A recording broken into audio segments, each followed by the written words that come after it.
Boa noite a todos. Espero que vocês consigam me ouvir aqui. Ah, o meu nome é Rodrigo Pessoa e tenho o prazer aqui de ah, participar nesse webinar, ah, incorporando a diretriz da UA e da SUO para o câncer de próstata avançado à prática clínica. Só lembrando a todos que a UA é credenciada pela ACCME e se vocês quiserem reivindicar crédito e quiserem o seu certificado, isso é possível através do site da UA. Se eu não me engano, todos os certificados serão administrados eletronicamente e estarão disponíveis no site da UA University no dia 16 de novembro. Tá? Queria lembrar que a ideia é que isso seja uma conversa entre todos nós. A gente tem um currículo para seguir aqui, mas a ideia é que seja uma conversa informal e que a gente consiga a, passar essa mensagem para vocês das novas diretrizes e que isso seja útil para vocês aplicarem na sua prática clínica, né? Um, um, Só lembrando que as avaliações estarão disponíveis também ao fim do programa, e seria muito importante se vocês pudessem dar o feedback de vocês, né? A UA se esforça bastante para oferecer cursos de excelência e todos esses cursos educacionais são revisados ano após ano, então seria interessante que, se vocês puderem dar o feedback do que vocês acharam e com sugestões até para as próximas edições, por favor, ao final do curso, vocês puderem, entra lá e deixa um comentário para a gente melhorar o curso. Tá?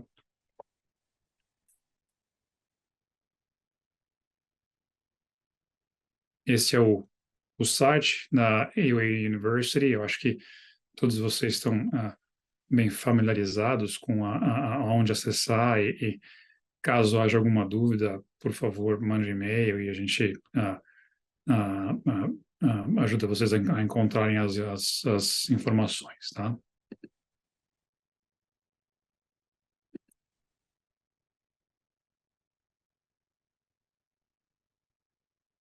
Como a política de divulgação, todos os nossos as nossas relações financeiras e qualquer os conflitos de interesses são divulgados no site também da UA.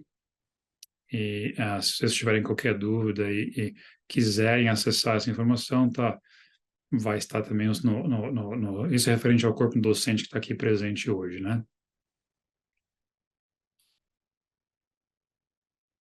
Ah, de novo, nosso objetivo aqui é passar essa informação para vocês, mas a ideia também é que isso reflita a opinião dos apresentadores de certa forma, reflita a nossa a situação nos respectivos países de prática, ok? Queria especialmente agradecer a, aos nossos patrocinadores, a Stella, a Pfizer, a Janssen, o Lantheus, a Merck, a, por fornecer os recursos necessários para que a gente consiga ter mais atividades como essa e a trazer essa versão em português do curso que é originalmente administrado em inglês, tá? A ideia, de novo, aqui, a gente não consegue ver vocês, mas a ideia é que vocês participem. Qualquer dúvida que vocês tenham, por favor, mandem as questões no chat, ok?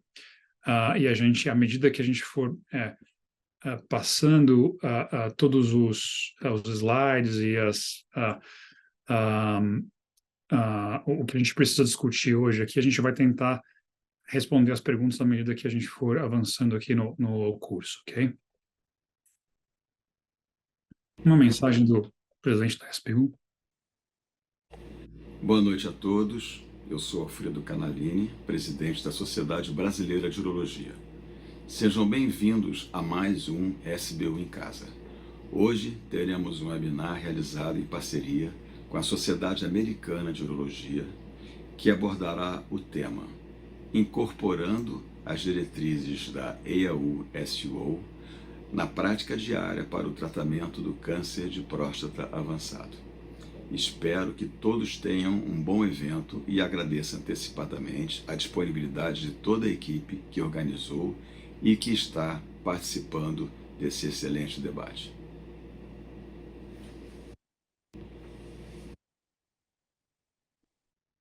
Então, antes da gente começar aqui, pessoal, a ideia é que a gente tenha algumas questões para testar o conhecimento e a gente vai passar por essas questões de novo ao final do webinar, tá ok?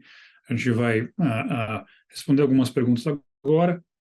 Eu vou pedir a participação de todos vocês e aí, ao final do webinar, a gente vai voltar nas mesmas perguntas para ver se foi útil, né, a gente se encontrar aqui hoje à noite, ok?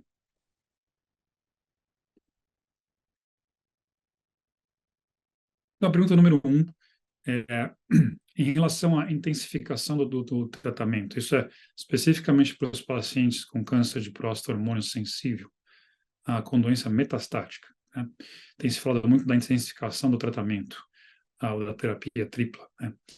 Ah, a primeira pergunta ela foi comprovada em que tipo de pacientes, né? Os pacientes que apresentam doença desde o início, o chamado paciente que se apresenta com a doença de novo, né? Na doença de alto volume, ah, de acordo com o trial charted, na doença de risco alto, para os pacientes com mutações de BRCA2 ou para os pacientes com metástases não viscerais.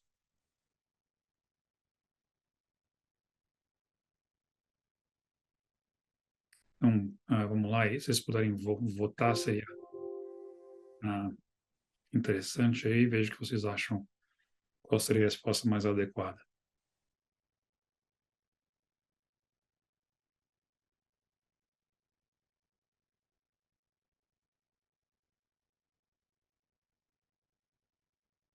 Yeah. Aí o Wave vai colher as informações e a gente vai comparar com as respostas de vocês ah, no final do webinar.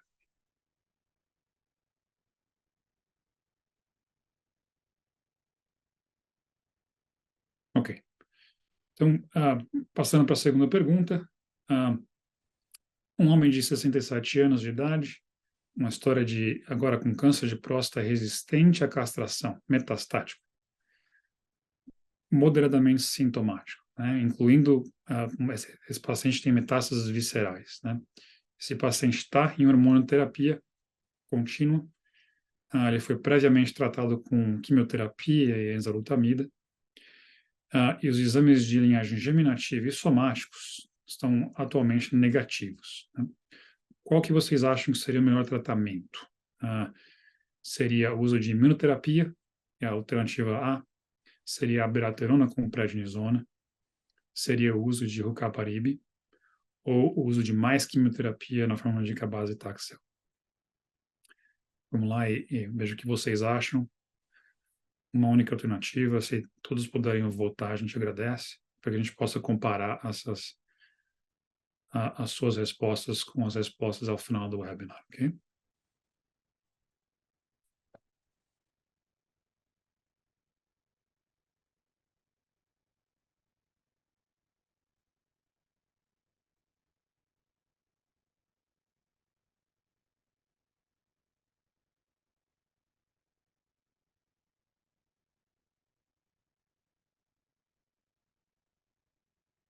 Espero que vocês estejam votando e a gente não consegue ver as respostas, tá? Então, uma surpresa para a gente também.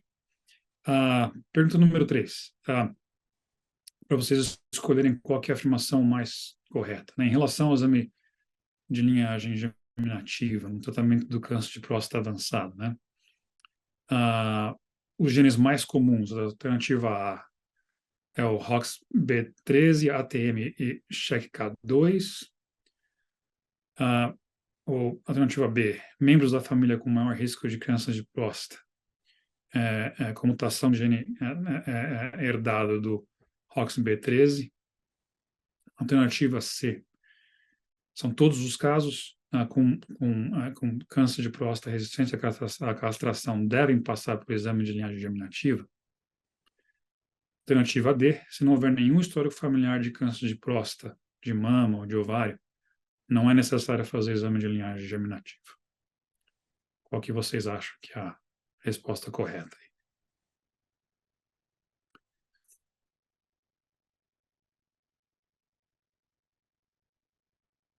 Mas essa pergunta tem só mais uma e a gente já vai começar o webinar, prometo.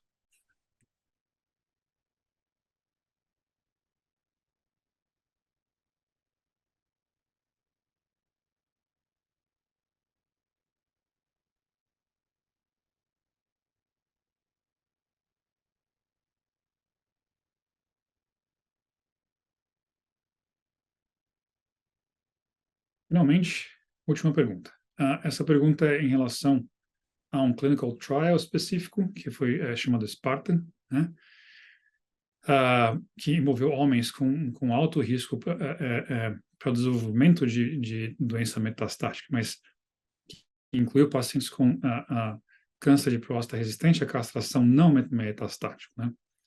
Só a sobrevida sem metástase, foi preditiva de sobrevida global, B, não inferior à recorrência bioquímica, C, insuficiente para que o agente terapêutico recebesse a aprovação do FDA, D, foi equivalente a esse tipo de doença de baixo risco com placebo, e testado somente em homens tratados com inibidores de PARP. O que vocês acham?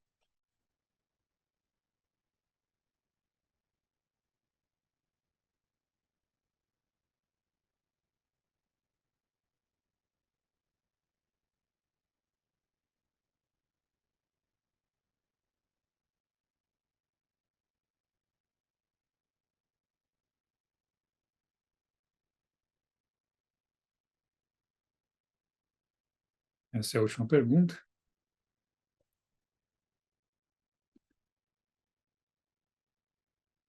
E obrigado pela participação de vocês. A gente está recebendo a mensagem que mais da metade de vocês estão respondendo, então agradeço a participação de vocês. Ok. Então, de novo, pessoal, esse curso tem a duração total de uns 90 minutos, tá? A ideia, de novo, é abordar os guidelines que foram recentemente atualizados, né? Esse guideline foi em parceria da AUA e da SUO, ok? Mas a ideia é que seja uma coisa mais interativa e que vocês façam perguntas no chat, tá bom? E que a gente possa conversar aí sobre esse tema. Os objetivos de aprendizagem estão no site da UA, ok? Eu não vou ler todos aqui, mas a ideia, de novo, é que isso seja importante para que vocês possam aplicar isso à sua prática. Esse é o nosso objetivo maior, né? Queria brevemente apresentar os nossos participantes. Temos o prazer de ter uma banca de peso aqui. Queria agradecer a presença de todos. Como vocês podem ver, são experts nas respectivas áreas. O Dr. Miguel Silva Ramos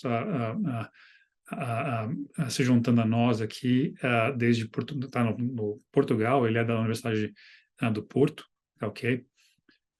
Temos o Dr. Rafael Coelho. O Rafael dispensa a apresentação, ele é o chefe na urologia oncológica na Universidade de São Paulo. Temos o Dr. Paulo Salustiano, que é urologista e preceptor de urologia do Hospital Pedro Ernesto. E o Dr. Rodolfo Borges dos Reis, que é professor associado da Divisão de Urologia do Departamento de Cirurgia e Anatomia de Ribeirão.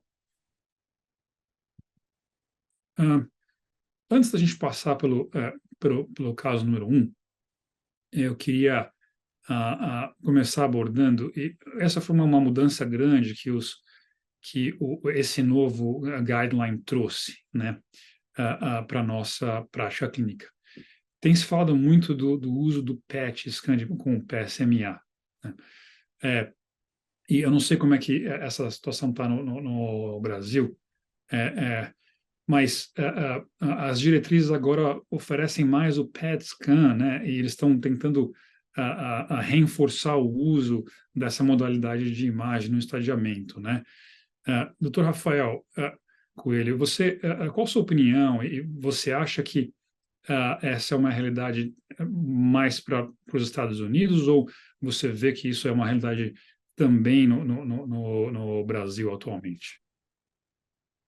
Bom, Rodrigo, obrigado pelo convite. Eu acho que esse caso especificamente é um caso de recorrência pós-tratamento primário definitivo, né? Então, existem alguns cenários em que a gente pode usar o PET de PSMA no estadiamento primário antes do tratamento definitivo. E esse caso específico, o caso 1, é um caso de recorrência bioquímica pós-tratamento primário definitivo. Por muito tempo, os guidelines questionaram o papel do PET, uma vez que a gente não tem resultados a longo prazo de que o PET impacte em sobrevida global, em hard outcomes a longo prazo, a utilização do PET no reestadiamento desses pacientes. Mas, como você bem falou, houve uma mudança no guideline da AUA. Ele recomenda agora o PET como principal exame de imagem no reestadiamento de doentes que tiveram recorrência bioquímica após um tratamento primário definitivo. Então, o motivo dessa mudança no guideline é que a gente tem uma literatura hoje robusta, né, mostrando que o PET tem uma sensibilidade, especificidade e acurácia superior a métodos de imagem tradicionais nesse cenário de recorrência bioquímica após um tratamento primário definitivo, seja com cirurgia rádio ou radioterapia. Então, essa foi uma grande mudança no guideline. Eles ainda discutem, né, se pegar a discussão do guideline, se isso vai impactar a longo prazo no manejo e no desfecho a longo prazo desses pacientes em termos de sobrevida, mas claramente a gente tem o papel de impactar no manejo desses pacientes, principalmente se a gente optar por tratamento de oligometástase nesse cenário de oligorrecorrência pós-tratamento primário definitivo. Então, por exemplo, esse paciente do caso clínico, um paciente que foi submetido à prostatectomia, radioterapia de salvamento e recorreu, se ele tiver uma oligorrecorrência pós-tratamento num PET, um exame de imagem avançado, ele poderia ser candidato a um tratamento direcionado à metástase, ainda com uma evidência nível 2, em estudos de fase 2, como no Oriole, no STAMP, ou no COMET, que é um estudo que incluiu também câncer de próstata. Estudos que mostram desfechos ainda não robustos, sobrevida livre de recorrência de uso de ADT ou sobrevida livre de resistência à castração, mas são estudos geradores de hipótese. Então, nesse cenário, a gente poderia mudar o manejo do paciente e a AUA finalmente reconheceu que o PET tem o seu papel nesse cenário de recorrência bioquímica pós-tratamento primário definitivo. Perfeita resposta. Acho que o Dr. Rafael abordou de forma bem abrangente essa situação específica, né, de recidiva bioquímica pós-tratamento primário, né? Dr. Rodolfo, pegando um pouco o que o Dr. Rafael mencionou no final, né? Como é que você acha que isso vai impactar o acompanhamento desses doentes, né? E no futuro, especificamente te perguntando em relação ao PET, né? E com as terapias direcionadas para metástase, qual a sua opinião a respeito disso? Como é que você acha que que as coisas vão desenrolar a partir daí?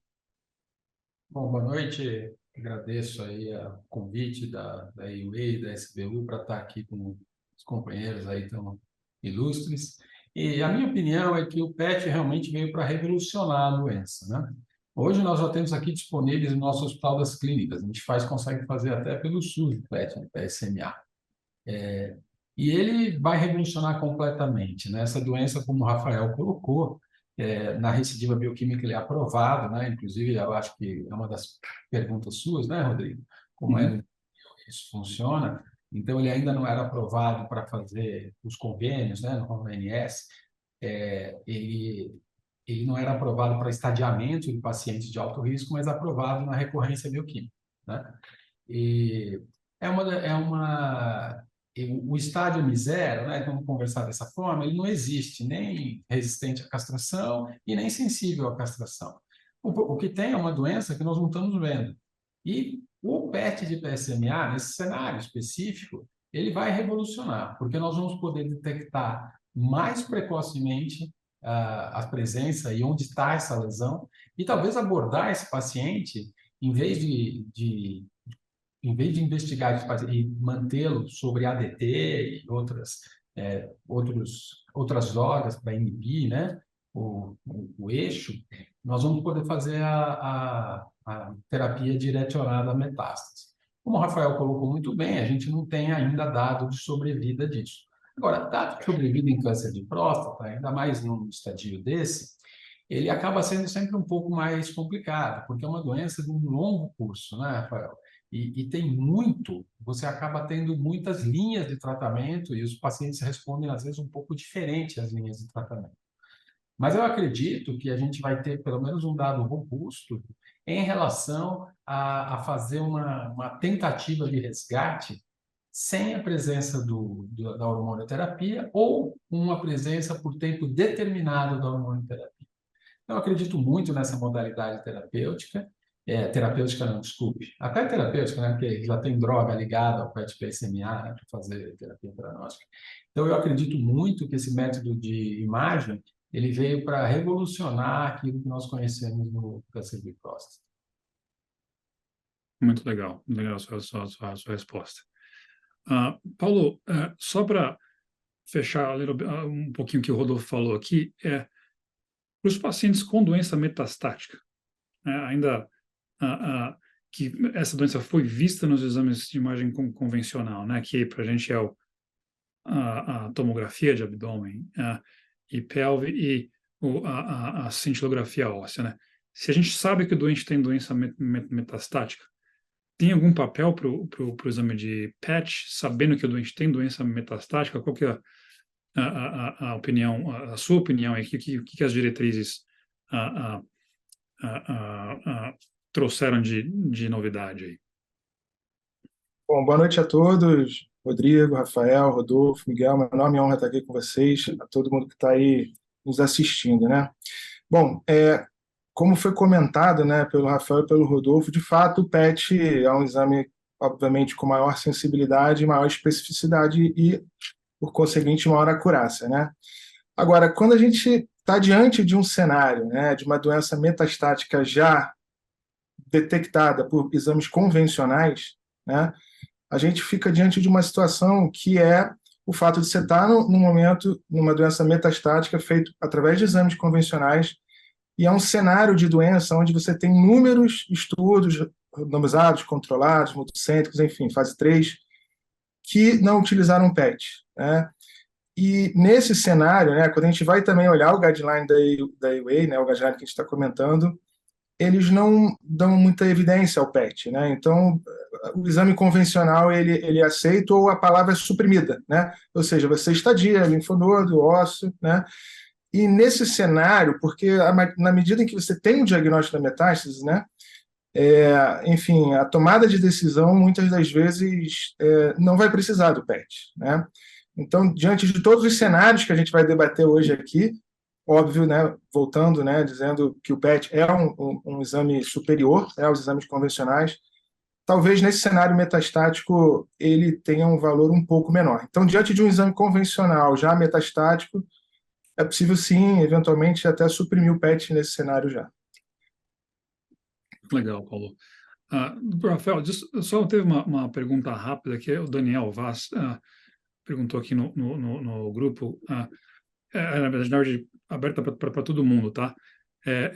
Só para trazer à tona a importância do valor do PSA no momento da recidiva bioquímica e como é que isso influencia a positividade, né, a sensibilidade e especificidade do PET scan? Se alguém quiser responder, não precisa ser necessariamente do Rafael, mas Bom, Rodrigo, então, os exames mais sensíveis, na maioria dos estudos que são aprovados pelo FDA para isso, seria o PSMA com galho ou o fluordecipil, né, que é um outro PET que foi aprovado, tem sensibilidades similares nesse cenário de recorrência pós-tratamento primário definitivo. E como ele foi colocado, quanto maior o PSA nesse cenário de recorrência, maior a taxa de detecção.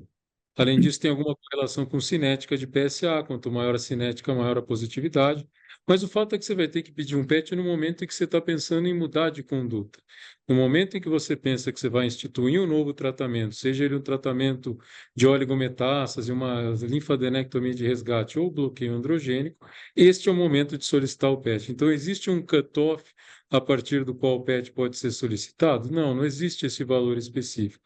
O PET deve ser solicitado no momento em que você acha que ele pode te ajudar a mudar a conduta, seja com uma terapia direcionada a metástase ou com tratamento sistêmico. legal. Muito obrigado pela resposta, Rafael. Então, só para voltando ao caso aqui, a gente viu que esse paciente teve recidiva bioquímica, foi iniciado em hormonoterapia, né? Inicialmente o PSA foi indetectável, deixa eu ver se eu tenho um controle aqui, tenho. Ele foi continuado em hormonoterapia, né? E apesar dos níveis de castração, o PSA voltou a subir, né? Você pode ver 0,6, 1,6, 3,9 em 2020. E o tempo de duplicação do PSA é de 3 meses, tá duplicando bem rápido, né? Foi feito, os exames de imagem foram repetidos e vieram negativos, né? Dr. Miguel Ramos, você pode explicar para a gente o que está acontecendo com esse paciente, né? A gente sabe que os exames de imagem estão negativos, mas o PSA está subindo com níveis de testosterona que estão de castração, né? Como é que você define essa entidade e quais são os medicamentos com eficácia documentada nesse grupo de pacientes? Bem, antes de mais, muito boa noite a todos e queria agradecer à UA e à SBU o gosto convite para estar aqui convosco.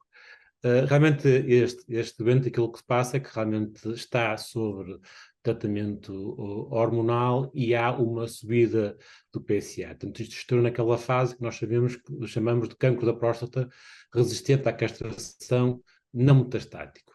Na verdade, este é um caso típico deste tipo de pacientes em que há um tratamento primário, seja a prostatectomia ou radioterapia, há uma progressão do PSA e é iniciado o tratamento hormonal e depois há uma subida novamente do PSA, apesar de ser uma castração eficaz.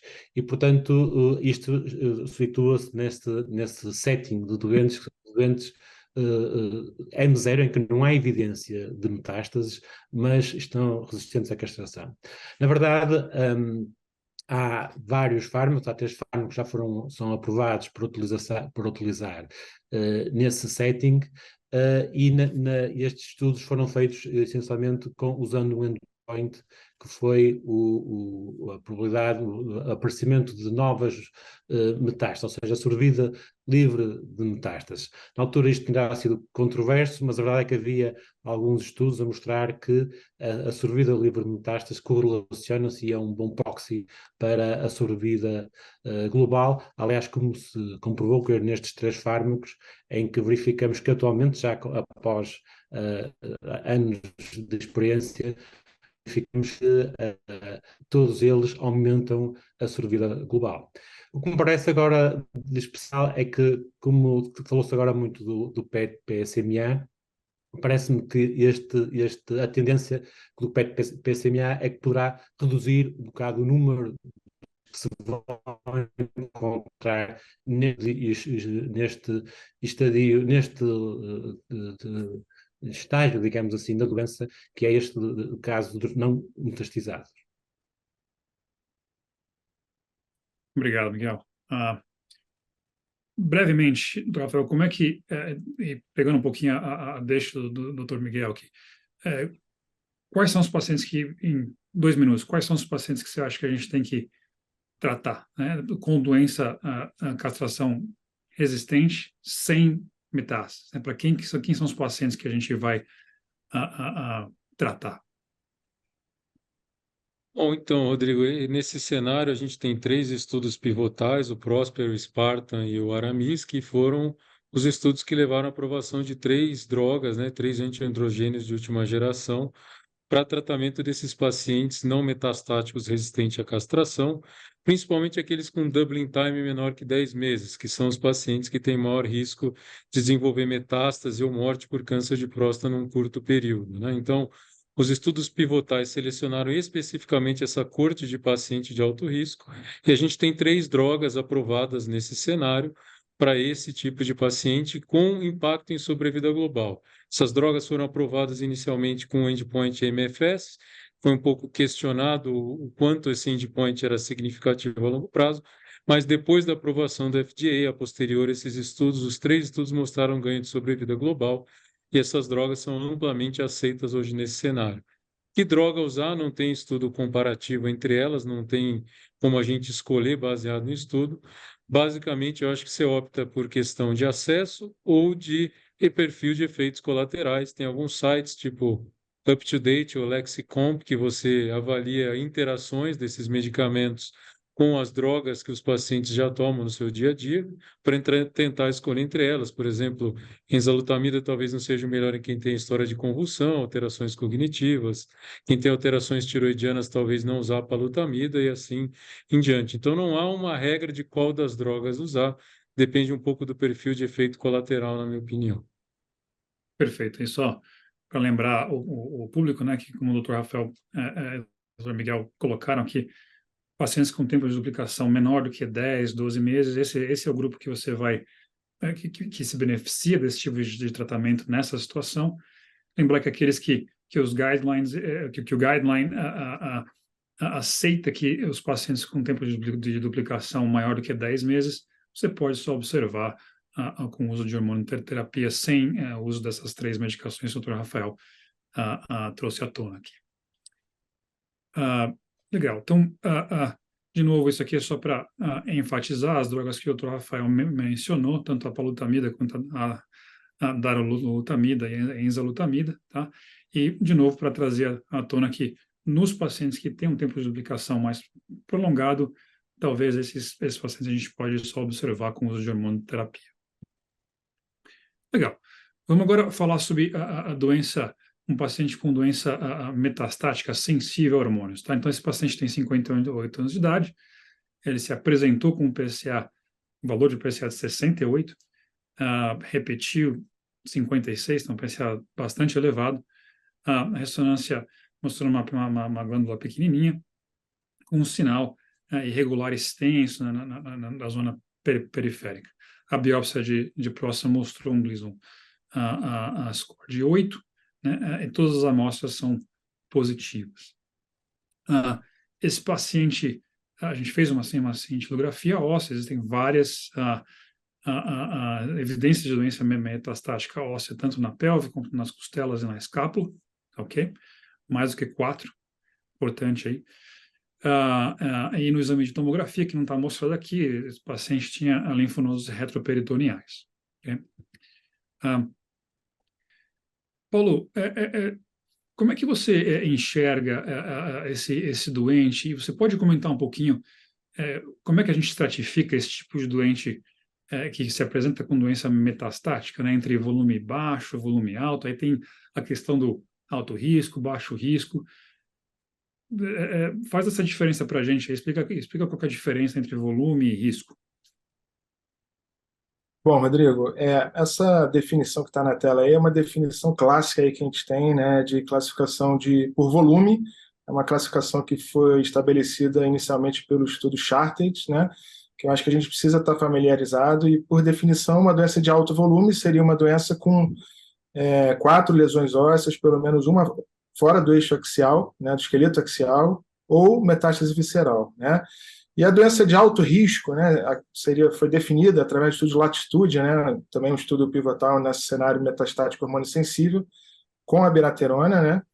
e que definia uma doença de alto risco como uma doença, um paciente que tenha 2 desses critérios, né? Então, um Gleason maior ou igual a 8, ou pelo menos 3 lesões ósseas metastáticas e uma doença visceral, né?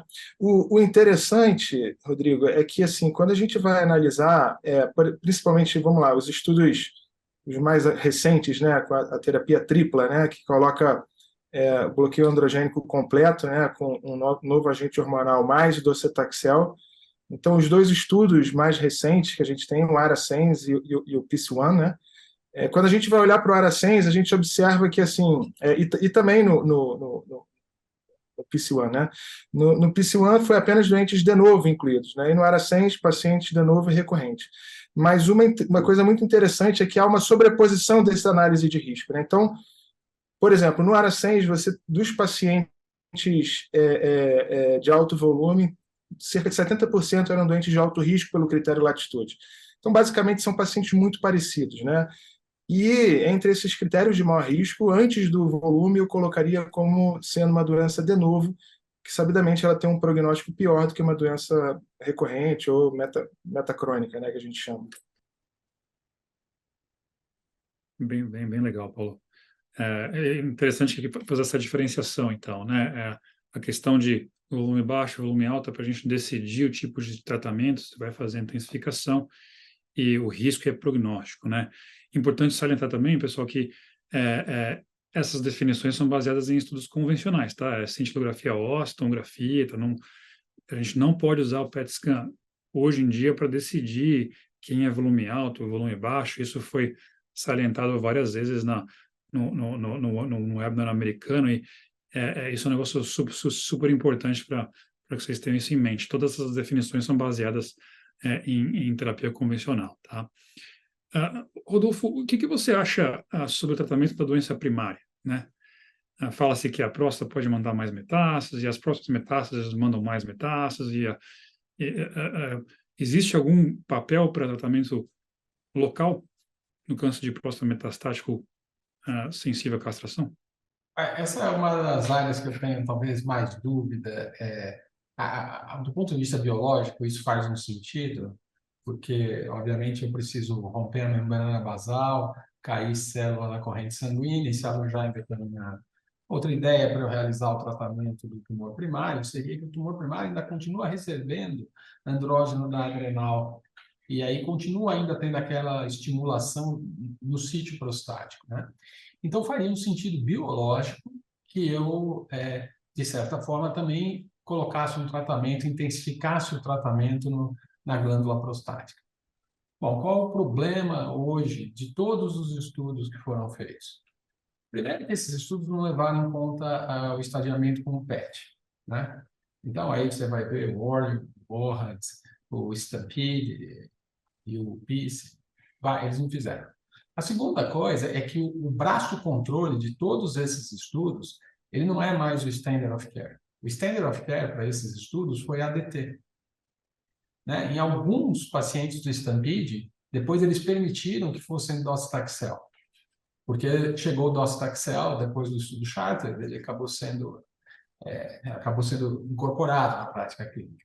Mas não houve um braço de comparação, por exemplo, um antiandrogênio de segunda geração versus ADT com ou sem radioterapia. Então, esse é um ponto que precisa ser esclarecido. Baseado nisso, inclusive, se eu não me engano, no PIS, que teve abiraterona, ADT, radioterapia, a radioterapia, ela mostrou ganho nos pacientes de baixo volume, mostrou realmente ganho, porém, quando eu tirava a abiraterona nesse braço, aí ela não tinha efeito. Entendeu? Então, uma coisa isso aí muito importante, porque, infelizmente, no câncer de próstata, como a história é longa da doença, a gente acaba não tendo essa informação. Mudou o Standard of Care. O Standard of Care, quando o estudo foi desenhado, era de um jeito e depois é de outro. E eu tenho que ter um segmento grande. Então, vamos lá. Mas, do ponto de vista biológico, faz sentido. Então, quem que eu poderia considerar para fazer isso? Então, seria um indivíduo que tem uma doença de baixo volume, porque todos os estudos, mas eles foram feitos, de novo, foram feitos sem PET, PSMA e com Standard of Care em ADT. Mas seriam os doentes de baixo volume, de baixo volume de doença, ou seja, aqueles com menos de 4 metástases, nenhuma fora do eixo axial e sem metástase visceral. E então seria aquele doença que eu não vejo nunca muita diferença entre qual a diferença de um doente óligo metastático e de um doença de baixo volume. Para mim, eles são extremamente similares, né?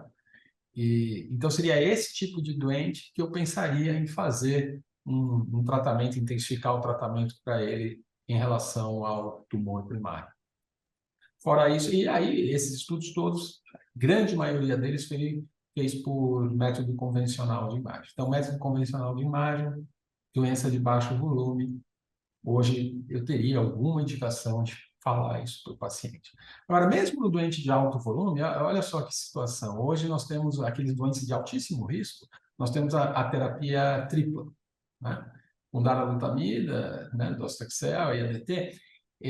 Já pensou se a gente tivesse radioterapia, sim ou não, nesse caso? Nós não temos. Então, a gente sabe que não funciona no alto volume quando a gente fez aquele standard of care. Para esse novo standard of care, com um paciente de altíssimo risco, se eu pensasse em fazer, eu não sei se intensificar o tumor primário eu teria.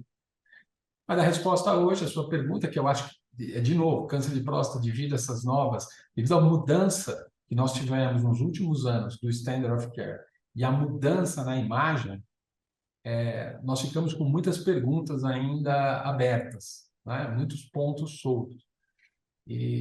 Mas hoje, um indivíduo então jovem, motivado, com uma doença de baixo volume por método convencional de imagem ou PSMA, mas que seja baixo volume, aí eu acho que valeria a pena discutir intensificar o tratamento do tumor primário. Biologicamente, ele faz sentido.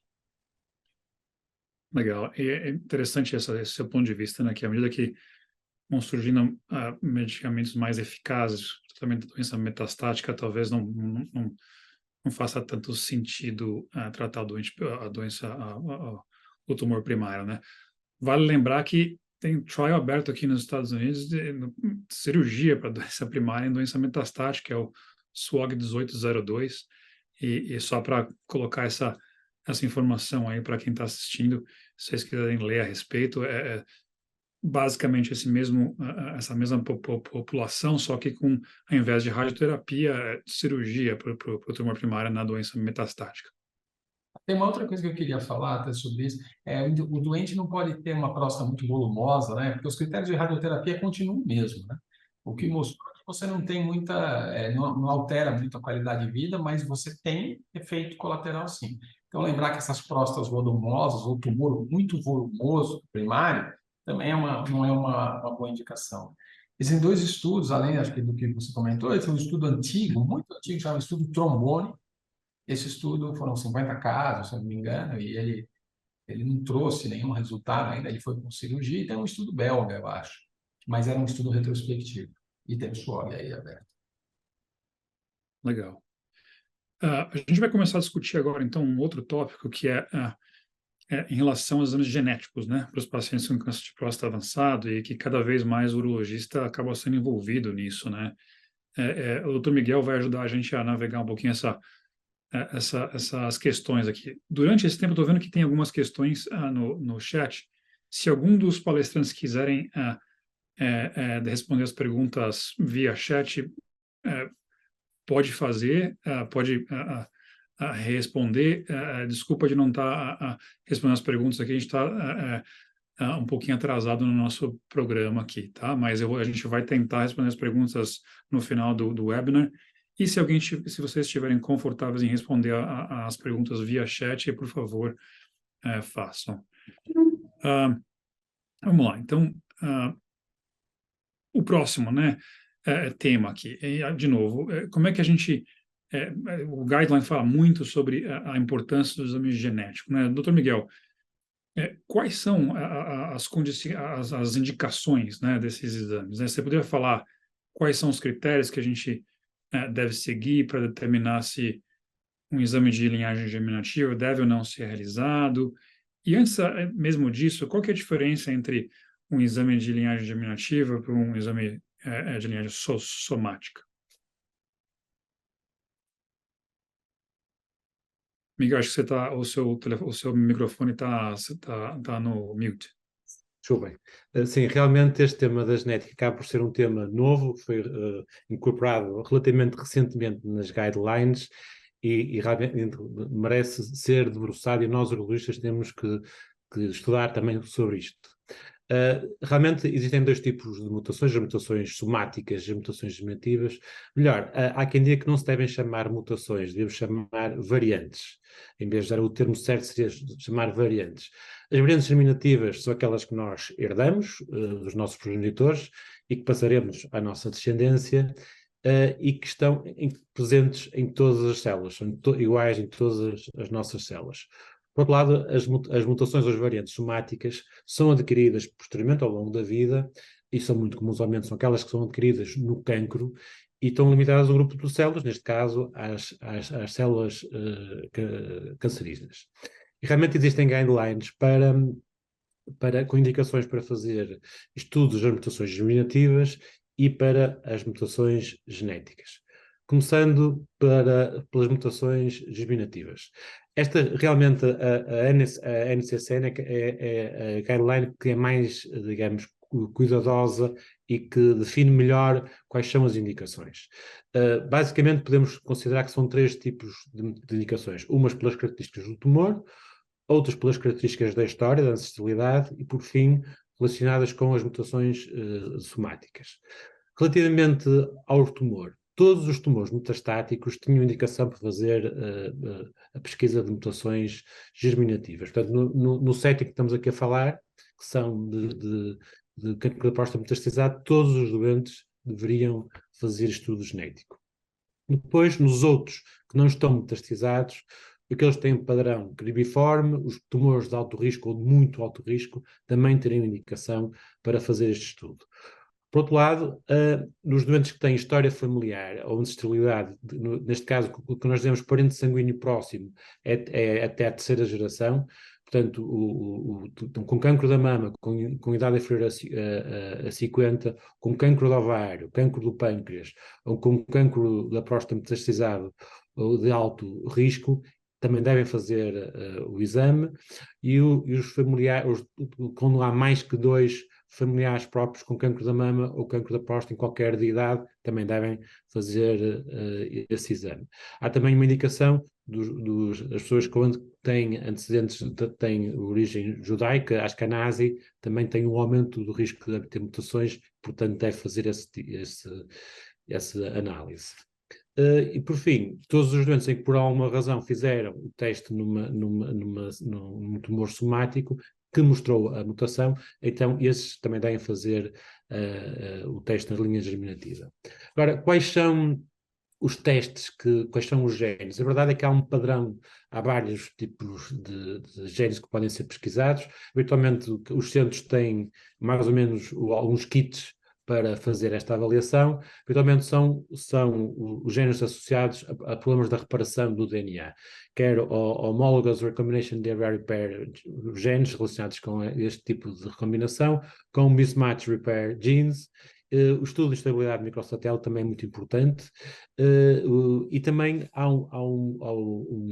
no caso das mutações germinativas, também é muito importante a pesquisa do OXB3. Embora isso não tenha interesse no estudo somático, tem interesse na pesquisa em termos de mutações germinativas.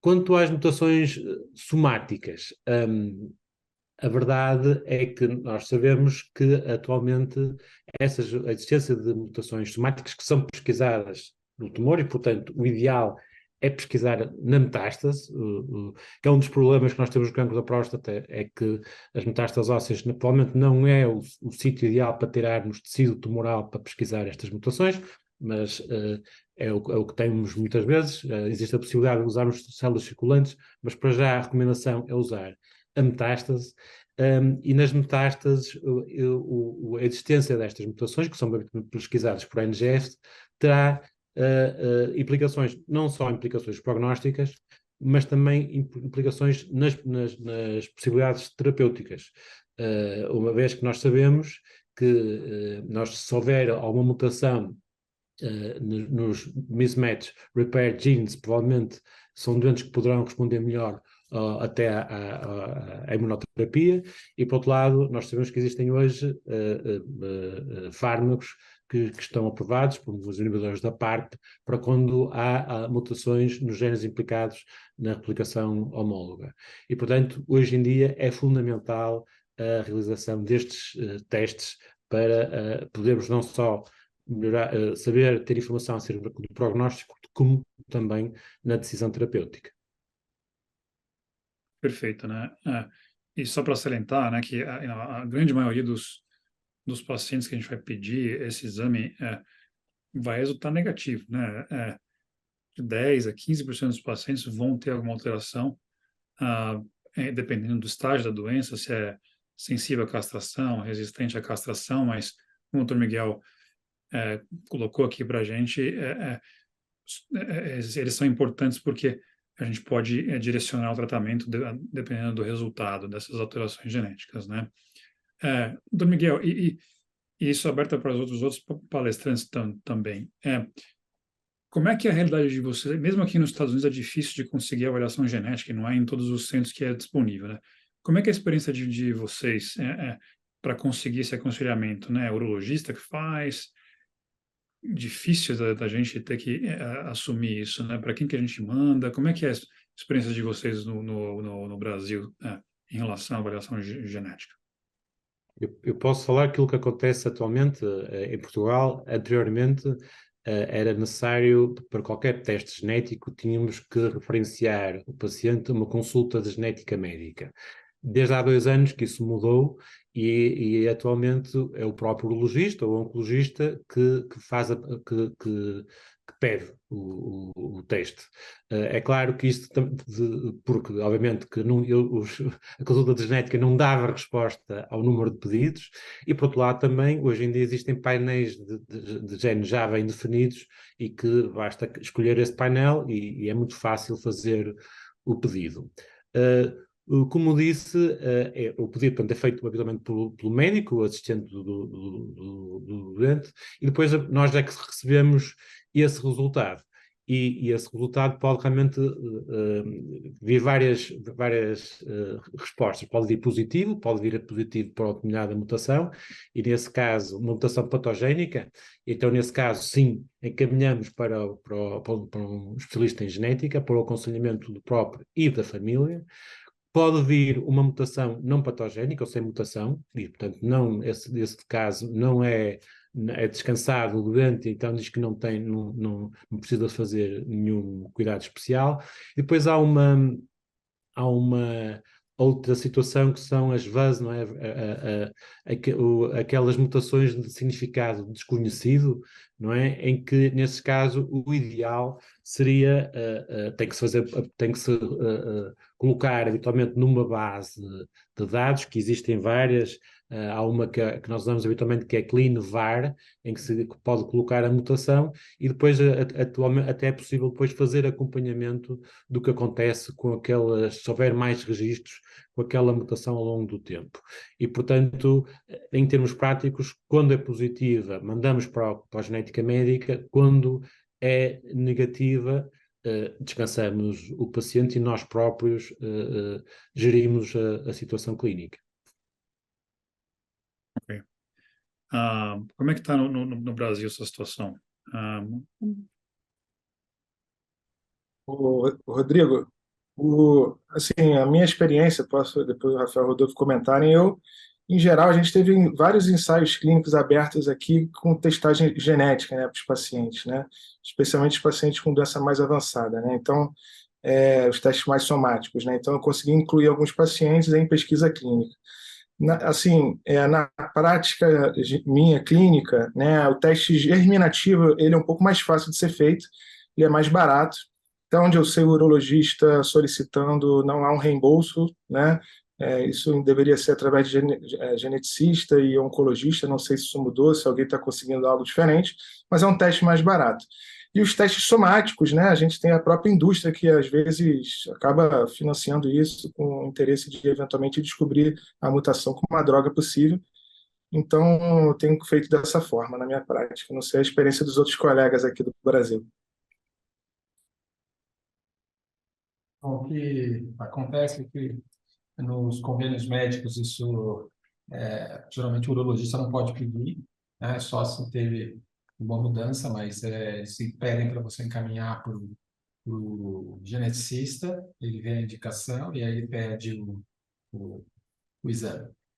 Se você tem um paciente privado, você pode pedir as mutações germinativas, elas acabam sendo mais baratas, você acaba pagando aí PSA 1, 2, ATM, R$ 1.500 a R$ 2.000 para fazer ter essas mutações, né? Que hoje elas, não só nesse cenário, mas elas são importantes até para a gente definir como nós vamos seguir pacientes em vigilância ativa, né? Isso tem vindo cada vez mais forte. Obviamente, quando as pessoas vão... Isso vai ser incorporado vagarosamente, como tudo é incorporado. Quando eles perceberem que isso vai ser um fator de economia, que você vai poder fazer uma medicina de precisão adequada, aí esses testes vão começar a ser liberados, né? Um grande desafio, obviamente, é aconselhamento genético, que grande parte eu posso dizer que eu não tive, por exemplo, o treinamento disso, né? A gente vai aprendendo, lendo e vai fazendo, mas o aconselhamento genético em uma clínica multidisciplinar e você pedir o teste explicando para o paciente a consequência do teste, principalmente para tumor, para mutação germinativa, ela deve ser muito bem feita antes de você pedir o teste. Então, explicar para ele, explicar qual a consequência, explicar o que pode acontecer, isso é uma coisa muito importante, né? E mais para frente, e eu acho que todas as mutações que são importantes, principalmente genes de reparo do DNA, que você detecta nos tumores, no tecido, né, que são as mutações somáticas, é sempre muito interessante confirmar se eles não têm germinativa também, porque isso tem um impacto muito grande. Então, mas a grosso modo é isso. Ainda a maioria dos convênios eles pedem para que o geneticista olhe, né? O oncologista junto. Na prática privada você pode pedir, e geralmente o que se pede aqui é BRCA, ATM, e que acaba sendo ROX, D13, no máximo, aí, para fazer um painel. Existem já painéis comercializados nos convênios sobre, especialmente de câncer de próstata. Se for mandar tecido, pode fazer germinativa ou somática. Perfeito, né? Então, para quem está ouvindo, é legal de ter essa perspectiva de vocês no local, né? Acho que dicas importantes aí para quem vê esse tipo de doente no Brasil, hein? Vamos passar para o caso número 3, então. Mudando um pouquinho de assunto, né? Agora a gente vai falar mais do paciente com doença metastática resistente à castração, tá? Um paciente de 71 anos de idade, que foi tratado com radioterapia, desculpa, por 2 anos, mais hormonoterapia, para um câncer de próstata, Gleason 9, estadio clínico T3. Teve um aumento de PSA e o aparecimento de 3 lesões ósseas no segmento.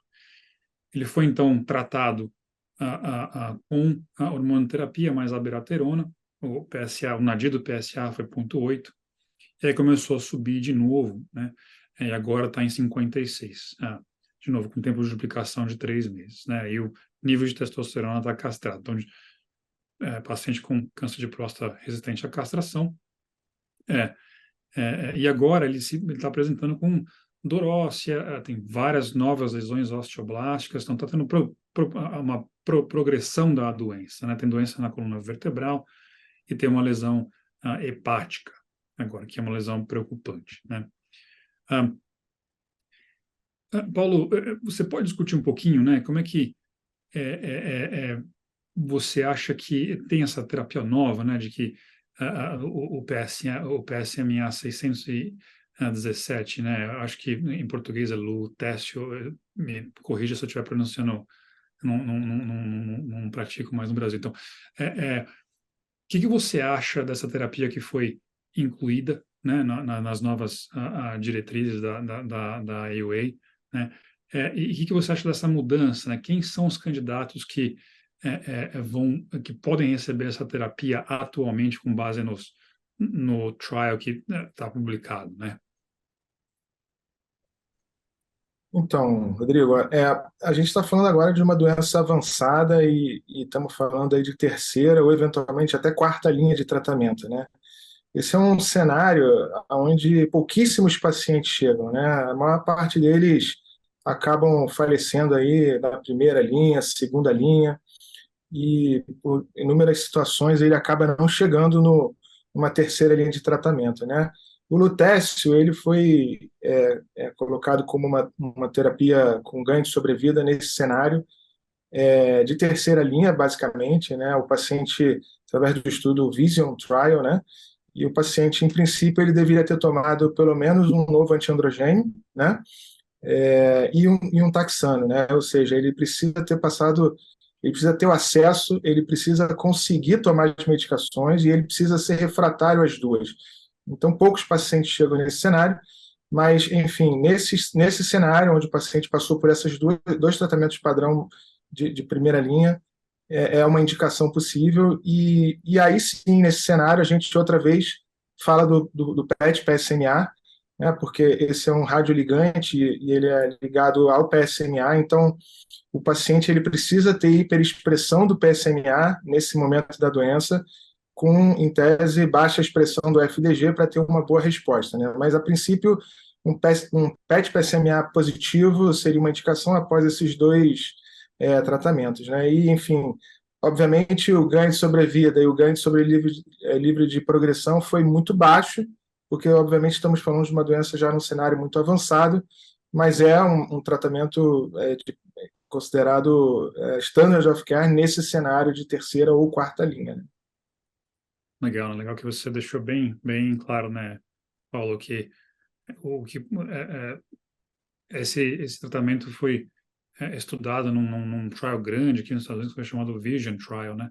Mas ter isso em consideração, né, que os pacientes têm que ter, a doença tem que ter progredido após quimioterapia e um receptor de andrógeno de nova geração, como o Dr. Paulo mencionou, né?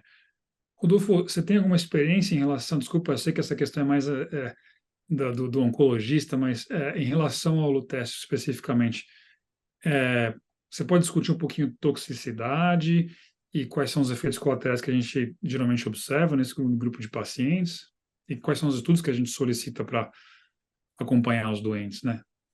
Na verdade, geralmente esses doentes realmente vão para o oncologista, né?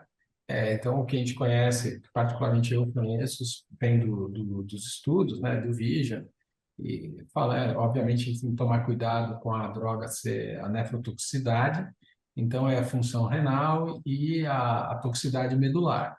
Esses pacientes, eles podem ter anemia, é importante, eles podem ter neutropenia, né, linfopenia. Então, esses são os exames que eu devo sempre ficar bem de olho.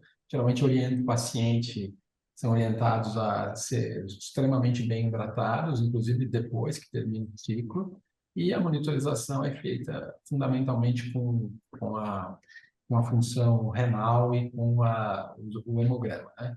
Obviamente faz PSA, tudo, mas em termos de efeitos colaterais é isso. O mais comum a gente tem, toda vez que a gente pensa em efeito colateral, a gente tem que pensar, por exemplo, por que o PET, por que o lutécio da boca seca? Porque a glândula, ela expressa um pouco de PSMA. Então, acaba indo atacando a própria glândula salivar.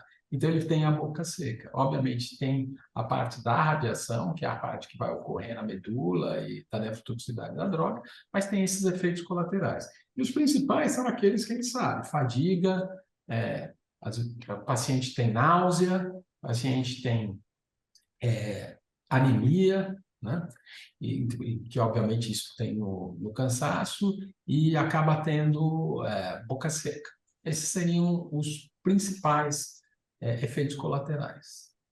Se você me permitir, tem uma pergunta, eu posso falar uma pergunta do chat? Eu acho que está interessante. Vai ser interativo. Rony perguntou se existe um valor de corte no sub para suspeitar de meta. E o tipo de radiotraçador, se é galho, flúor, tem diferença. Na realidade, até onde eu sei, o flúor, ele dá mais falso positivo em lesão óssea. o galho dá menos. Mas o galho, a diferença do galho é que o galho tem a excreção renal. Então, ele preenche a bexiga. Então, às vezes, uma pequena lesão de recidiva local, ela pode passar desapercebida. Nada é 100%, mas, teoricamente, para a metástase, o galho seria melhor. O SUV, para a meta, só se ele vier muito estourado, senão existe muito falso positivo no SUV da meta, diferente do tumor primário. Então, quando a gente pensa na meta, aí vai ter uma coisa que eu falo, se ela aparecer num lugar anômalo, eu posso biopsiar. Geralmente, o falso positivo, ele é relacionado a processo infeccioso, às vezes. E ele desaparece em cerca de 3 meses. E uma outra coisa que você pode fazer, é que é interessante isso, se você der, isso tem um monte de artigo publicado, não muitos, mas tem alguma coisa na literatura, você dá um antiandrogênio, se for meta, você tem um flare no PET de PSMA. Então, se você estiver suspeitando e quiser saber exatamente, você pode dar um antiandrogênio ali por 90 dias. Tem gente, aí você vai ver, eu vi os artigos que eu li sobre isso, tinham de 30 a 60 dias, e repetiu o PSMA. Se tiver flare na lesão, é que aquela lesão é câncer de próstata. Se não tiver o flare da lesão, ela não é. Entendeu? É como um stress test para ver. Não sei se eu respondi o Rony, que perguntou isso aqui, o Rony Fernandes, grande futuro presidente aqui, vai ser da SBU, e se existe um lugar para a abiraterona, eu não entendi assim, o que ele perguntou aqui, mas obviamente existe, né? No estudo Latitude, a gente tem que lembrar que foi feito para pacientes de alto risco, né? É diferente, uma classificação de alto risco, e é uma droga que, para o nosso meio hoje, ela é uma droga mais barata, porque já existe genérica dessa droga, como existe nos Estados Unidos também. Então, eu acho que existe, obviamente, com outros problemas, porque é uma droga que precisa de corticoide, então, paciente obeso, diabético, hipertenso, é uma droga de controle um pouco mais difícil, mas eu vejo que existe cenário, existe lugar. Tem uma outra pergunta, não sei se o Rafa ou alguém quer responder. No não metastático resistente à castração, a pessoa vinha... não, já foi respondido. Resistente à castração, já foi respondido. Então, tá bom. Acho que era essa a pergunta, acho que não tem mais nada no chat. Obrigado, Rodolfo. Eu não consigo ver o chat, estava até falando com as meninas da UA. Então, se aparecer pergunta, por favor, fica à Não, vontade. estava aqui, ó. No cenário não metastático, pouco ou nenhum valor de terapia direcionada à metástase. O aderal seria incluído no resultado clínico, né? Porque um colega perguntou se... Eu respondi essa. Você que perguntou, Paulo? Tá. Eu respondi. Respondi. Tá ótimo. Tá ótimo. Perfeito. Perfeito. Agora que eu vi. Tá certo. Legal. Tá está respondido. Não tenho, em relação a isso, tenho visto bastante aqui quando tem pouca lesão metastática, estou sendo bem agressivo aqui de tentar SBRT, SBRT, não sei, Rafa, como é que fala, mas é tratamento local da metástase na tentativa de postergar o uso de hormonoterapia até, né? Ou de novas linhas de terapia, né? Mas, de novo, a gente não sabe se isso vai ter impacto em sobrevida ainda, né? Legal. Vamos entrar no meandro da oncologia aqui, e uma pergunta mais difícil aqui. Então, Rafael, você poderia explicar aqui para a gente como é que funcionam os inibidores de PARP, né? E qual que é o mecanismo de ação e para quem que a gente indica esse tipo de medicamento, né? Rafael, o seu microfone está desligado. Oi. Então, Rodrigo, o inibidor de PARP é uma droga recentemente aprovada, inicialmente no cenário resistente à castração, e agora aprovado em outros estudos até para a primeira linha, né? Então, o que é o inibidor de PARP, né? A PARP são enzimas que atuam na correção de erros do DNA, erros na cadeia de DNA que surgem ao longo do ciclo celular. Então, sempre tem quebras da cadeia simples ou da cadeia dupla de DNA nesse ciclo celular, e como as células tumorais se replicam mais rápido, elas têm mais quebras nessas cadeias de DNA ao longo do ciclo celular das células tumorais. Então, a gente tem a via de reparo de recombinação homóloga, que é o ATM, o BRCA1 e 2, que são vias que atuam na quebra de dupla cadeia de DNA. O PARP ele atua na correção da cadeia única de DNA. Quando tem uma quebra de uma cadeia de DNA, o PARP atua nessa correção, enquanto a via de recombinação homóloga atua na cadeia dupla, quando tem dupla quebra da cadeia de DNA. O que acontece nos doentes que têm mutação de BRCA1, BRCA2? Como eles não têm mais esse mecanismo de reparo da dupla quebra da cadeia de DNA, eles dependem muito do reparo da cadeia única de DNA não seja passada para virar uma quebra de dupla cadeia.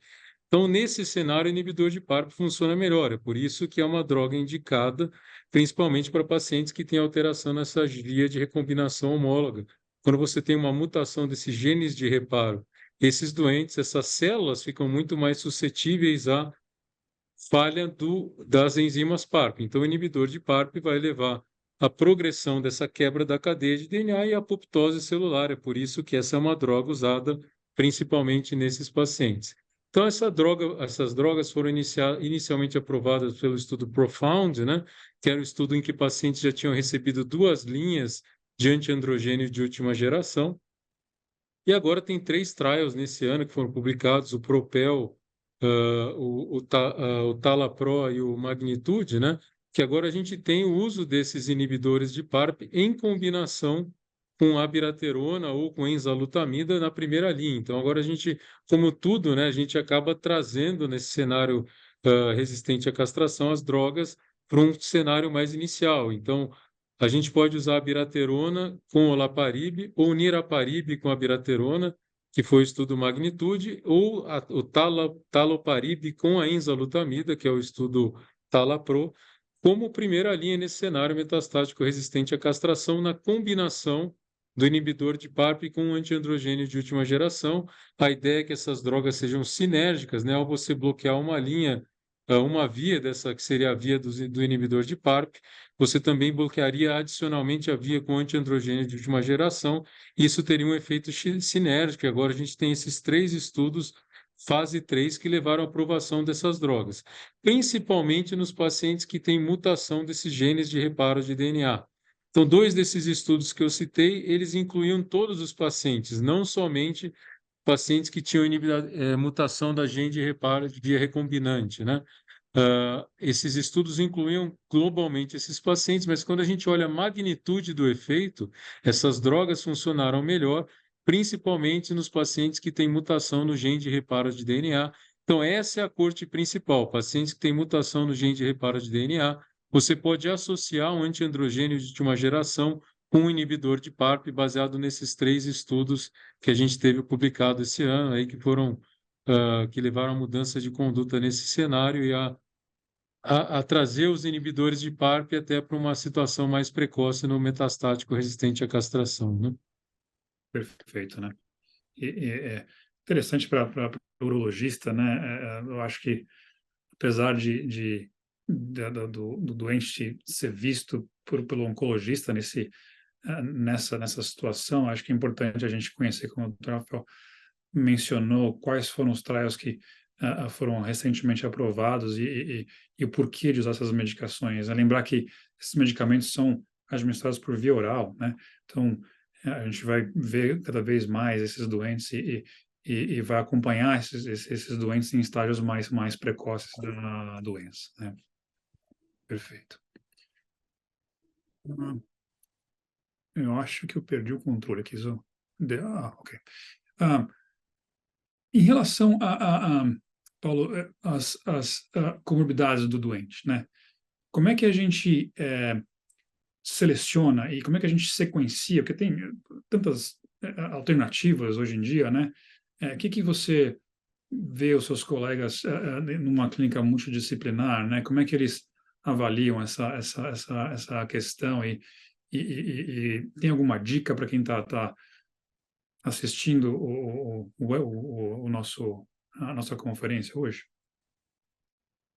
Então, Rodrigo, como você bem falou, né, esses pacientes com doença avançada, ele deve estar dentro de uma clínica multidisciplinar, né? Esse é um cenário da doença onde acaba que o protagonismo acaba sendo um pouco maior do oncologista, mas eu acho fundamental nós, urologistas, estarmos presentes e acompanhando, até porque esse paciente apresenta outras demandas urológicas, inclusive, né? Do ponto de vista assim, de comorbidade medicamentoso, eu poderia dizer basicamente que os antiandrogênios, na minha prática, são drogas bastante seguras. Já falamos sobre os efeitos colaterais, tem efeitos, obviamente, cognitivos, cardiovasculares, eventualmente, mas são drogas que, a princípio, são bem toleradas, inclusive para um idoso um pouco mais frágil. Então, a gente poderia até dizer que, num cenário de hormônio sensível, o bloqueio hormonal isolado deve ser, o ADT isolado deve ser uma exceção à regra, em tese, né, tendo todo mundo acesso, né? E especial atenção à abiraterona nos pacientes mais idosos, e também essa questão relacionada à hipertensão e risco cardiovascular, que é próprio da abiraterona e também do corticoide associado, né? O docetaxel, o paciente ele precisa ter os taxanos, de uma forma geral, precisa ter performance status doente, ele precisa ter função renal, enfim, é uma decisão mais oncológica, mas é uma droga também um pouco mais de difícil manejo, mas do ponto de vista de quimioterapia, a gente vê que tem outras quimioterapias muito piores, né? Os inibidores da PARP são drogas, essas sim, um pouco mais difíceis, tem a questão relacionada à anemia, astenia, fadiga intensa que essas drogas causam, né? E por aí vai, né? O Rodolfo já comentou do lutécio, enfim, é uma série de situações que andam em conjunto, né? Que obviamente a gente deve caminhar em conjunto nessa equipe multidisciplinar. Mas eu deixaria a mensagem, a princípio, em termos de antiandrogênios, a minha prática ela é, em tese, assim, bastante segura no geral, e eu me sinto bastante confortável de conduzir os pacientes com antiandrogênio em bloqueio duplo, por exemplo. Legal de saber que você, como urologista, consegue fazer isso localmente. Rodolfo, como é que você acha, qual que é o papel o Paulo começou a responder um pouquinho disso e deu a perspectiva dele. Qual que é o papel do urologista na equipe multidisciplinar, né, no tratamento desses pacientes com doença avançada? Bom, a minha opinião é a seguinte, né? Essa doença é uma doença que tem várias etapas, né? Então, se você perguntar para mim, obviamente a parte do rastreio é fundamentalmente do urologista, a parte da opinião sobre a doença localizada, o tratamento, é 100% do urologista, a parte da recorrência bioquímica ali, com essas drogas, esses antiandrogênios, particularmente já é um pouco dividida, mas o urologista tem um papel fundamental, uns 80% na detecção, na hora de pedir PET, na hora de decidir até, junto com o radioterapeuta, uma terapia, o SBRT, né, uma metástase, uma terapia direcionada para metástase. E no hormônio sensível, nesses pacientes que você não opta em fazer quimioterapia, eu acho que o urologista tem todas as condições do hormônio sensível de continuar acompanhando esses pacientes com bloqueio duplo. Bom, a partir que você tem começam a entrar drogas em que os urologistas não são afeitos, não por não ser afeito, que eles não têm uma estrutura para fazer esse segmento. Então, os oncologistas, eles são parceiros, na verdade. Não existe um trabalho de equipe. Então, não é a questão de passar a bola principal para um lado ou do outro. É que durante as fases da doença, determinadas especialidades vão ter um protagonismo maior. Eu acredito que nas fases iniciais de hormônio sensível, o papel do urologista seja um papel de um protagonismo maior. E, obviamente, enquanto essa doença progride, não que o urologista vai deixar de participar, porque existem complicações locais, existem complicações do trato urinário baixo, que até a radioterapia local, ela diminui isso, né? Os estudos mostraram. Então, o protagonismo acaba, o principal acaba mudando para o médico oncologista e agora para o colega que faz até terapia teranóstica, né? O paciente é o médico que que mexe com isso, né? Radionuclear. Então, não existe isso aqui é como um grande time, a bola no início está com um, depois ele passa para outro, mas todos jogam em conjunto. Uma hora cada um vai ter a bola por um pouquinho mais de tempo. Então, o ideal, inclusive o geneticista, Então, é ideal que todos participem do time e todos recebam a bola no momento certo. Isso é que é importante, você reconhecer o cenário, reconhecer o seu limite, reconhecer o limite da sua instituição, reconhecer o acesso que vocês têm à droga e passar a bola no momento correto. Porque o time joga e se reúne sempre, uma hora que a bola está com um, outra com outro, mas todo mundo continua conversando. Bem legal. Um comentário breve, talvez de cada um de vocês, como é que está a questão de custo, né? Aqui se fala muito em toxicidade financeira e pessoal que está ouvindo e participando, se tiver alguma pergunta, coloca no chat que a gente tem um pouquinho mais de tempo aqui para responder agora. Se tiver alguma pergunta, coloca no chat que a gente vai responder. Se tiver alguma pergunta que eu não tiver respondido, eu tentei dar uma olhada aqui, mas parece que não. Como é que é a situação de vocês? O Miguel estava dizendo que em Portugal é um pouco diferente, porque isso é offline, como a medicina é mais a medicina universal, não é um custo direto para o doente, mas é um custo do sistema de saúde em geral, né? Como é que é a experiência de vocês? Tanto, a gente tem acho que talvez mais uns 4 minutos para responder essa pergunta. Qual é a experiência de vocês em relação a custo, tanto na medicina privada quanto na medicina pública no Brasil? E se existe alguma, por exemplo, aqui tem como o Rodolfo mencionou, tem a abiraterona tá genérica agora, né? Os pacientes conseguem o medicamento através de uma farmácia específica. Isso mudou bastante o custo para esse medicamento, né?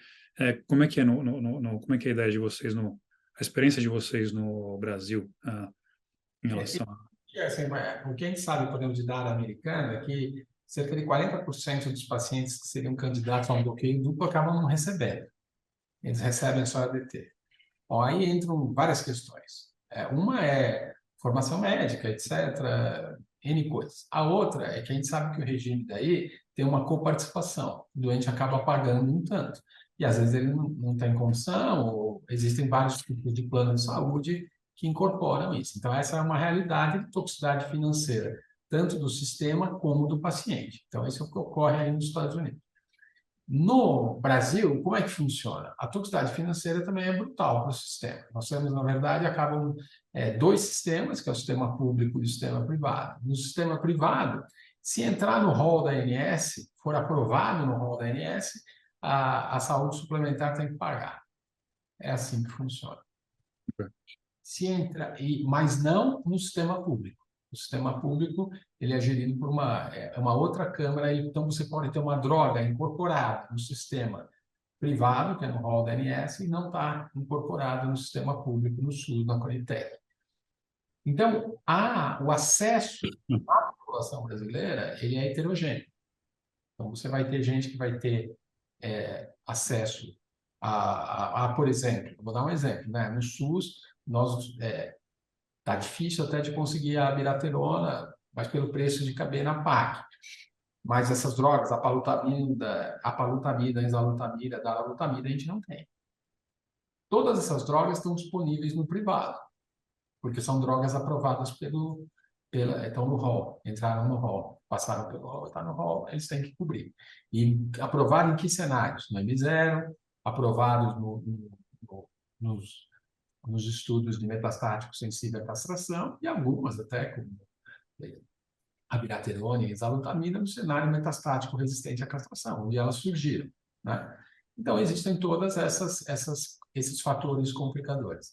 A toxicidade hoje é gigante. Por isso, daí advém a necessidade de duas coisas. Uma é de biomarcador, como o PARP, que é uma droga cara, né? Mas você tem uma indicação, e claramente, quem tem mutação BRCA vai bem melhor, né? Lógico que existe off-target, a gente pode conversar sobre isso, né? Na parte genética existe isso. Mas isso é muito importante. E outra coisa é que a gente precisa de um pacto. Como existem drogas caras aqui no Brasil hoje, como o Zolgensma, né? Que é aquela droga utilizada, custa $1 milhão, uma dose, né? O SUS ele tem uma judicialização baseada em 3 drogas. Hoje, consomem quase 30% de judicialização federal, que são drogas para tratar a mutação de Duchenne, né? Terapia gênica para a doença de Duchenne, Zolgensma, que é para aquela doença espinhal lá em criança, que cura, e um anticorpo antimonoclonal desses Mavidarmab. E eles consomem 3. O que foi feito? Foram feitas parcerias para essas toxicidades extremamente caras, de redução de preço, redução de imposto, de resultado, de você comprar 10 tratamentos e o laboratório fornecer 2. Então, tem se procurado um pacto no sistema público para funcionar dessa forma. No sistema privado, se cair para a saúde suplementar e tiver no rol, todos vão ter direito, e aí vai ser a discernimento médico que isso seja prescrito ou não. Mas a toxicidade é imensa para o sistema. E lembrar que aqui no Brasil, diferente dos Estados Unidos, a maioria dos pacientes, a maioria para as medicações VO, eles não têm coparticipação financeira. Entendi. Eles não pagam. Perfeito. Pois Não, é, só dizer que, muito brevemente, que realmente em Portugal é diferente. Nós, em Portugal, o Estado participa a 100% de todos os fármacos oncológicos. O único problema que nós temos é que há algum delay, ou seja, dentro da aprovação do fármaco pelo nosso Infarmed, que é a instituição que regulamenta a introdução do fármaco, até ele ser comparticipado a 100%, medeia algum tempo, e esse pode ir até 1 ano. E às vezes nós sabemos que há fármacos muito bons e caros e que naquele ano vão ter que ser pagos pelo doente. Isso acontece, portanto, mas é uma situação limitada no tempo, e portanto não é um problema que nos diga muito. Eu só queria citar aquilo que eu li agora por causa desse tema, num artigo recente que aconteceu no Journal of Urology, que mostram que 50% dos indivíduos na América com câncer de próstata metastizado têm dificuldade em pagar o tratamento. Isso é um número realmente importante e é uma realidade que, pronto, felizmente nós neste momento não vivemos. muito legal, uma realidade mundial. E acho que para quem está assistindo a conferência, vocês não vão encontrar resposta melhor do que essa que o Rodolfo deu para a gente de como as coisas funcionam no Brasil. E interessante ver como é que é a perspectiva de Portugal, né? Que diferente daqui dos Estados Unidos, é bastante difícil das pessoas conseguirem o medicamento, sim. Legal, gente. A gente está com um horário bem limitado aqui. Eu queria agradecer a presença do Dr. Rodolfo, Dr. Paulo, Dr. Rafael, Dr. Miguel. Obrigado pela discussão e obrigado por ter aceito o convite para participar. Eu gostaria de concluir o nosso painel aqui agora, né? E a gente vai passar para avaliação, para as questões, para que as pessoas consigam o certificado, se quiserem. Isso basicamente conclui nossa conferência. Nós vamos só para os testes de avaliação agora. Obrigado, pessoal. Então, pergunta número 1, a intensificação do tratamento, né, terapia tripla, foi comprovada em que pacientes? Né? Vamos lá, pessoal, pode responder. A gente deve aparecer uma outra, ou parece que essa segunda vez não aparece as respostas, mas podem responder o que vocês acham que é.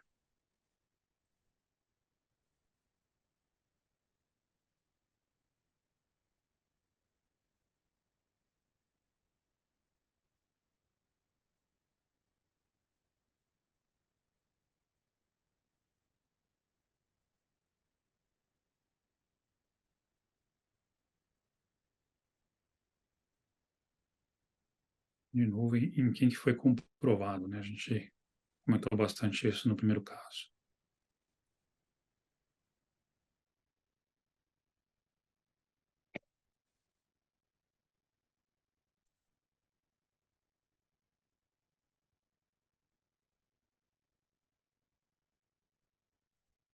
Desde o início da doença, né? Uma doença que é síncrona, né? Essa é a resposta correta aí para vocês, que ainda estão logados e estão respondendo. Vamos passar para a pergunta número 2. Para aquele paciente de 67 anos, moderadamente sintomático, em hormonoterapia, né, que já foi tratado com quimioterapia e enzalutamida, Mas aqui a linhagem germinativa e somática que a gente conversou estão negativos, né? Qual que seria o melhor tratamento para esse doente? Vamos lá.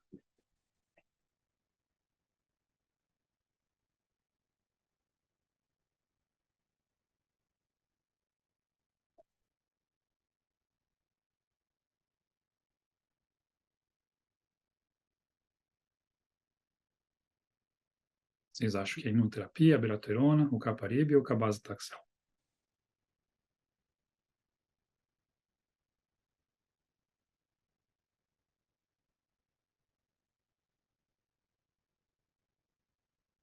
A gente deve ter a resposta em breve aqui. Tem um delay mesmo. Fui avisado do delay.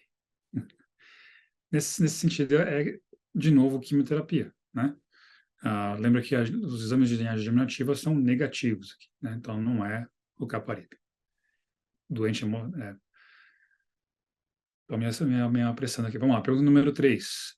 Qual que é a afirmação mais correta em relação ao exame de linhagem germinativa que vocês acham, né? Os genes de linhagem germinativa mutados mais comuns são esses aqui que estão listados mesmo na alternativa número A.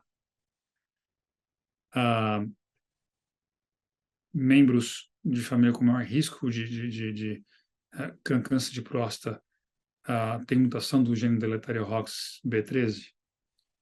Todos os casos, né, seriam todos os casos de doença metastática resistente à castração, e tem que passar pelo exame de linhagem germinativa. E se não houver histórico familiar, não precisa pedir. O que vocês acham que é a resposta aí?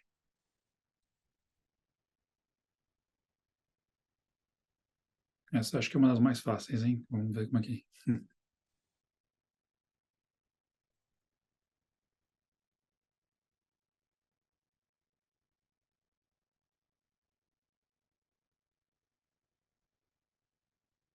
Todo mundo, né? Teve doença metastática resistente à castração, está indicado a linhagem germinativa.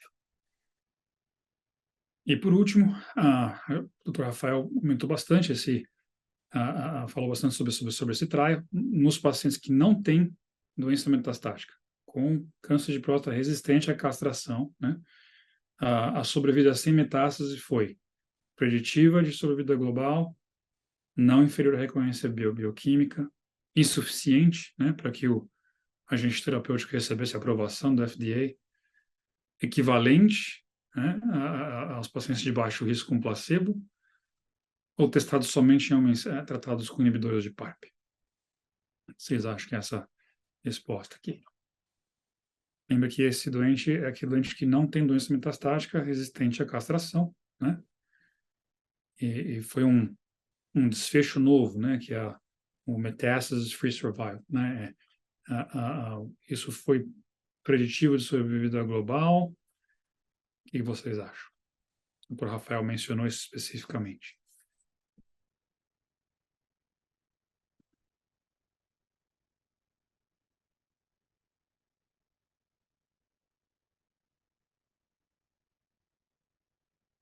Legal, gente. Tentei ajudar no final. Vocês não podem dizer que eu não tentei ajudar, né?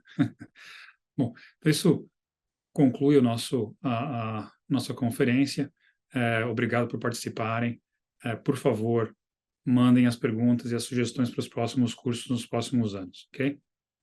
Obrigado e uma boa noite a todos.